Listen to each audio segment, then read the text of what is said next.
Hey, welcome to my YouTube channel. Today we're going to be talking about Jennette McCurdy's Half Her Age. I'm just going to come right out and say that I love this book. I love this book so much. She sits in my very elite 4-star rating. So that means I will be forcing my friends, my family, strangers on the street, and you guys to read this book just so that we can discuss it together. But I also couldn't help but notice the online conversations. I feel like people are really quick to dismiss this book for its shock value, and that is missing the whole point. Yes, it's graphic. Yes, it's a teenager having an affair with her married teacher, but there's some really layered writing going on in here and loads of really interesting cultural conversations that is so worth raving about, which makes me very excited to get into this book review. First, I'll start with a spoiler-free section. So I'll cover the plot, my personal review, and some cultural themes that I think people are totally ignoring. And then we'll move into the spoiler section where I'll talk about the overarching theme of this book, some of my personal favourite moments, and why, even though I rate this book so highly, it didn't quite reach the 5-star tier. So let's get into it. Okay, so we have a 17-year-old girl called Waldo, and she takes a creative writing class. Her writing stands out to her teacher, Mr. Corgi, and that shared interest becomes the foundation of their connection. But this quickly escalates because Waldo starts growing a very intense crush on Mr. Waldo. And instead of him having morals and values and self-respect and some dignity, he reciprocates. And so a secret love affair begins. Lunch break meetups, back of the car seat, little rendezvous, and a relationship that becomes all-consuming pretty much overnight. At home, her mum is absent 99% of the time. At school, she feels disconnected with her peers. So to Waldo, this doesn't seem like a reckless decision. It feels like she's finally being seen, like it's her and Mr. Corgi against the world.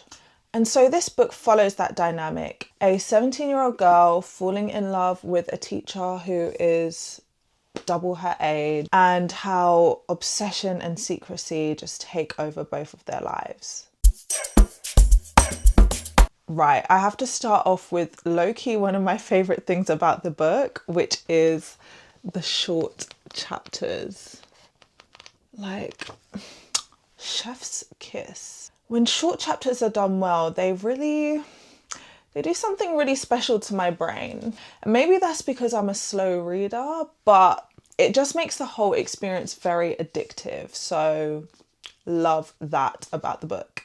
Okay, but what I really love is Jennette's tone of voice. Like, it's very raw and visceral and bleak.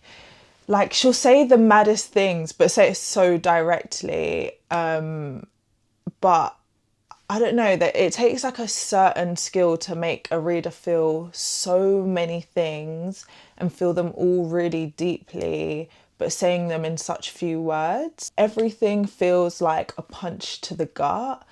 Every word, every sentence, no matter how short they are, they're really impactful. And I feel like that is what this book deserves. Like, we're in the mind of a teenage girl having an affair with her married teacher. It's very intense and taboo. And so her writing really mirrors the chaos and all-consuming nature of this situation. I really think it captures that teenage angst, and it's the perfect level of intensity this story demands. So yeah, just because the chapters are short and the writing appears simple does not mean that it lacks depth whatsoever. Jennette McCurdy makes you fall directly into Waldo's perspective, and to me as a reader, to be able to be fully transported is like one of the best feelings, and is exactly why this book deserves to be in the 4-star tier. Something I really appreciate is that even though the central storyline of a teenager getting involved with her high school teacher isn't new territory, Jennette McCurdy weaves in cultural commentary that pushes this book into something much more interesting. One of the biggest themes being consumerism as a teenage girl in 2026. There's a focus on fast fashion and beauty and makeup trends and the easy access to splurge on them all. It shows how instant gratification has become this coping mechanism to fill in the tiny gaps in our lives. Obviously, as a young Gen Z adult, I know a lot about this lifestyle. I am very much a victim to this lifestyle. I do make some questionable financial decisions, but what this book really makes me think about is how much more intense that pressure is for teenagers. Like, they don't have full-time jobs, they have limited income, and they have way less financial literacy, and yet they're exposed to the same, if not more, targeted ads and social media content telling them to look a certain way and how to do that step by step. Obviously, teenage insecurity is inevitable, but when you pair insecurity with financial instability and the pressure to look cool and sexy and relevant and fun and funny and all of that, it must be so overwhelming. It's really insightful to just consider the cultural context of being a teenage girl now. And I think that helps you to understand Waldo a little bit more. Another theme that really stood out for me is the awareness of being working class and the life experience gap that comes with that. Throughout the book, Waldo becomes increasingly aware between the differences of her background and the people around her. Because she's now learning that her living circumstances are less fortunate, it's almost like another layer of innocence is being taken away from her. And I guess in this age gap dynamic, that awareness hits even harder because you're just constantly feeling like you're behind. And when you're hyper aware of everything you don't have, it can easily make you feel really small. And when you feel small, you talk less because you assume that they know better. And you might overcompensate by acting mature enough or wifey material enough. Again, I found this really insightful to consider how class differences adds to that power imbalance. And it's also something to bear in mind with Waldo and why she makes the decisions that she does. And just like a side note that combines consumerism with working class is her relationship with food. Fast foods, microwavable foods, unhealthy snacks is basically her whole diet. Nothing is truly nourishing, but that is all she's given from her mum and therefore all she knows. I don't know, I feel like her relationship with food is just another example of unhealthy patterns where you find quick fixes to fill in gaps. And another interesting theme I really enjoyed reading was performing for the male gaze. Waldo has a mum who lives, breathes, and would probably kill for that male attention. Like, everything revolves about being wanted and being chosen and being desired for her. And when that's the only adult role model that you have, of course that's going to shape you in different ways. Like the way that she seeks validation or the way that she equates attention for worth. Even the way that she uses femininity quite strategically. Like, she's picked up on what works and what gets a reaction so that she can feel chosen. She's performing a version of herself she's taught will be valued, and that performance becomes the blueprint of how she navigates relationships with men. I love how all of those themes aren't exactly the main storyline of a student having the affair with her teacher, but it's still so integral to the world that Waldo exists in and why all of these background influences do shape the decisions that she makes. So when you zoom out, you can see that these unhealthy eating habits, these shopping sprees and performing for the male gaze, there is a clear pattern. There is nothing in Waldo's life that is truly nourishing or nurturing her soul. And that brings me to what I think is the core overarching theme to this book. Love versus lust.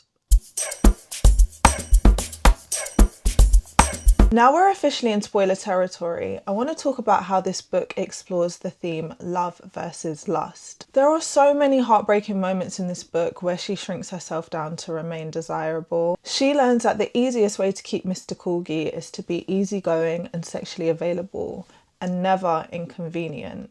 And slowly she begins to lose herself in order to make him comfortable. "You okay?" he'll ask, reaching across the table to caress the top of my hand. "I'm fine," I'll say, in a tone so fake polite pick-me girl that I want to rip my throat out of my body. And yet I can't help myself. Because last time I broke, last time I cried and complained and made a fuss, I lost him. I will not let that happen again. So I shove my concerns down, and my disappointments and my grievances and everything that isn't my perky or my warm wet, those are his. But everything else, everything that's unappealing to him, that's too needy and too emotional and too sensitive and too much, everything that might lead to another breakup, I keep to myself and I scream it into a pillow later. The lust versus love theme really stands out to me here because it's clear their dynamic isn't about being known or understood, it's about being wanted. I really thought that Waldo was going to crash out and expose her and Mr. Corgi in a very dramatic public outbreak. But what was interesting in its own way is that they don't get caught. They actually get everything that they wanted, which is the freedom to be together without the consequences. And it's only when she gets that freedom that she starts to see the situation very clearly, in a very Billie Eilish, everything I wanted way. This is her reflecting on how their relationship went from feeling so urgent to feeling anticlimactic. Every time we've been together before this, we've been racing against a ticking clock, trying to hide so we don't get caught, shoehorning all of our feelings for each other into hungry and hushed conversations. Our limited access to each other fueling our desire even more, a sexual supply and demand. Every second was risky and dangerous, frenzied and exhilarating. But now there's so much space, and so much time, and so much of each other. Scarcity is tension. Excess is whatever this is. And do we share the chicken satay as an appetizer? Sure. It's strange talking about such trivial things with him today. Domestic, logistical things that seem anticlimactic given the circumstances it took to get to them. The odds we were up against, the obstacles we overcame, the 9 grueling, nail-biting, adrenaline-charged months of up and down whirlwind, on again, off again, will we, won't we, chaos, all to talk about chicken satay. Their secrecy is what kept them together. But once there's no hiding and it's just them in broad daylight doing normal things, being a normal couple together, all of a sudden it's a little bit awkward and low-key boring. There's something quite ironic about the fact that they risked so much for this relationship and yet it couldn't even survive being ordinary. And that's because the fantasy wore off. And then I just have to read this page because it's so funny how the ick is in full force. Mr. Corgi presses his morning wood against me. "Your feels so nice," he says, and I twist to avoid his morning breath. "My guy wants you." He recently started referring to his with this pet name that sends a chill down the nape of my neck every time. "Baby," he says, pressing himself into my crack. His hand cups my right buttock, then slaps it as I try to remind myself that I'm attached to this buttock, that it belongs to me, despite my feeling completely divorced from it. His hand slides under my shirt and he draws it up my belly and traces circles around my neck. I negotiate with my body, asking it leading questions like a parent to their toddler. "This feels nice, doesn't it? Doesn't this feel nice?" And my body responds like a toddler, completely unable to see outside of itself. "No, this doesn't feel nice. I don't like this. Get him off me." Still, I reach behind me and stroke his that's my girl, Corgi moans. Hands down the most beautiful part of the book is the ending because it really gives hope in such a simple way. I go to reply to tell him I'll be there in a sec, but my body won't let me. It's frozen. I try to override it, to shove my body's instincts down, tell them to be more quiet, be more right-sized, be more appropriate and more reasonable and less of a nuisance. Only I can't. And beyond that, I don't want to. Because my body knows more than I do. My body's instincts are loud, and they're right, and they're appropriate and reasonable, and they're not a nuisance. They are wise. They are giving me all the information I need. I put my hand on my heart, my tender, sensitive, strong, roaring heart, and I thank it.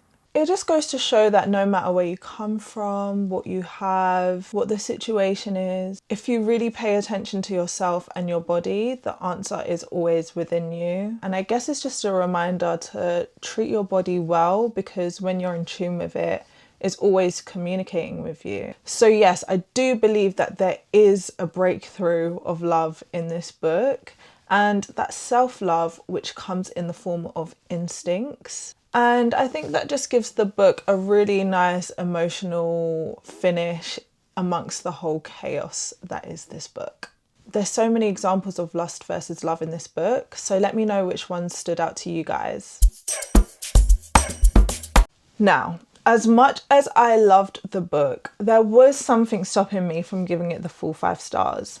And I think that's because of the high school setting. Let me explain. Because it's set in the school, I felt like some of the parts escalated really quickly and kind of conveniently. Like the whole build up to them actually getting together felt quite rushed. And things like having a student over for dinner or the craziness that happened on student grounds, it just skipped a few hurdles for me. I also felt like Waldo had a lot of self-reflection for a 17-year-old who is in the midst of this chaotic situation. At times it felt almost retrospective, like someone older connecting the dots of what happened to them when they were 17 and understanding it from that point of view, rather than a teenager actively being groomed and confused in real time. And then Mr. Corgi, because he's a high school teacher, what he's doing is undeniably wrong, but I didn't hate him as much as I really wanted to. At times, I almost pitied him more than I hated him. And that's actually not what I wanted my reaction to be.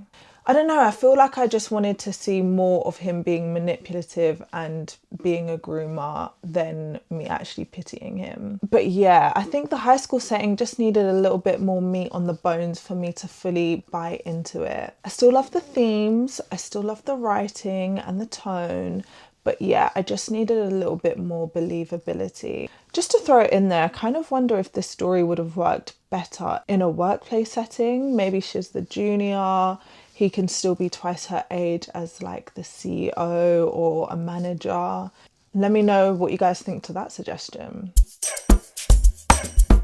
Before I finish, I do want to acknowledge the context behind this book. Jennette speaks openly about dating someone twice her age at 17, having a turbulent relationship with her mum, and how she suffered with her eating disorder. Knowing that she's taken these experiences that were obviously painful, but has transformed them into something layered and thought-provoking and culturally relevant, is really something worth celebrating, especially as a debut novel. This isn't just a shock value storyline, it explores things like power, validation, neglection, and the difference between lust and love. There's honestly so much to unpack, so whether you agree with my 4-star rating or not, I think this book definitely set out what it intended to do, which is to start conversations on uncomfortable topics. On that note, I really want to thank you guys for watching this video. I'd love for us to have a discussion in the comment sections below. Did you agree with any of my thoughts or disagree? What were your favourite moments, your favourite quotes? I want to hear it all. So thanks again and hope to see you around for another video. Bye!